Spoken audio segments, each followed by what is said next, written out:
Dieu lui répondit à haute voix, Exode 19, 19. Aussi longtemps que nous resterons dans ce monde, nous aurons tous à faire face à la tentation.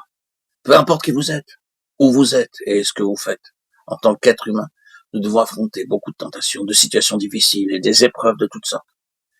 Mais lorsque nous pouvons entendre la voix de Dieu clairement, nous pouvons faire face à ces situations victorieusement. Dieu nous montre dans sa parole comment, dès le commencement de notre vie spirituelle, nous devons apprendre à entendre sa voix. Au début de 1 roi 19, la méchante reine Jézabel fit le projet de tuer Élie. Elle pensa que Dieu la punirait certainement. Il partit et s'assit sous un genêt, car il en voulait à Dieu de n'avoir pas puni Jézabel. C'est ainsi que nous nous comportons parfois. C'est ainsi que nous ne comprenons pas la manière d'agir de Dieu et que nous doutons de lui. Mais les voies de Dieu ne sont pas nos voies, elles sont au-dessus des nôtres. Il ne travaillera pas sur notre voie. Il y pensait que Dieu n'accomplissait pas son devoir en ne punissant pas Jézabel.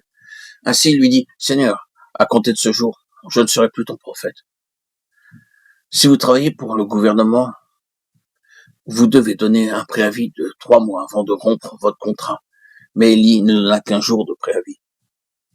Enlève ma qualité de prophète aujourd'hui, dit-il. En fait, je ne parlerai désormais plus en ton nom. Tu t'es endormi et tu n'as pas fait ton travail. Et après le feu, une voix douce et subtile, 1 roi 19, 12. Bien souvent, nous pensons la même chose. Nous voulons dicter à Dieu sa conduite. Mais Dieu ne dormait pas. Il amena Élie sur le sommet de la montagne et s'occupa de lui d'une manière merveilleuse. D'abord, il eut un vent violent, mais Dieu n'était pas dans le vent. Puis vint un tremblement de terre qui ébranla la montagne. Mais l'Écriture dit que Dieu n'était pas dans le tremblement de terre. Ensuite vint un feu, mais Dieu n'était pas dans le feu. Après cela vint une voix douce et subtile et Dieu parla à Élie, lui disant clairement où, quand et comment il jugerait Jézabel. En même temps, il lui révéla beaucoup d'autres choses au sujet d'événements à venir. Nous entendons Dieu parler dans la Bible. Dieu parle, et si vous croyez en lui, vous devez l'entendre parler. Il n'est pas quelque chose d'abstrait, il est une personne, vous pouvez l'entendre et être conduit par lui et le connaître plus intimement que quiconque. Il se peut que vous ayez vécu avec des amis pendant plusieurs années, cependant que vous ne les connaissez pas vraiment, véritablement.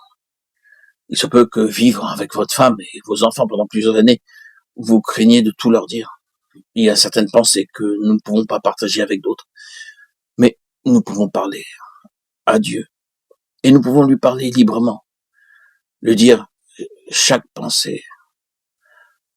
Nous pouvons aller à lui constamment, n'importe où, et ainsi entendre sa voix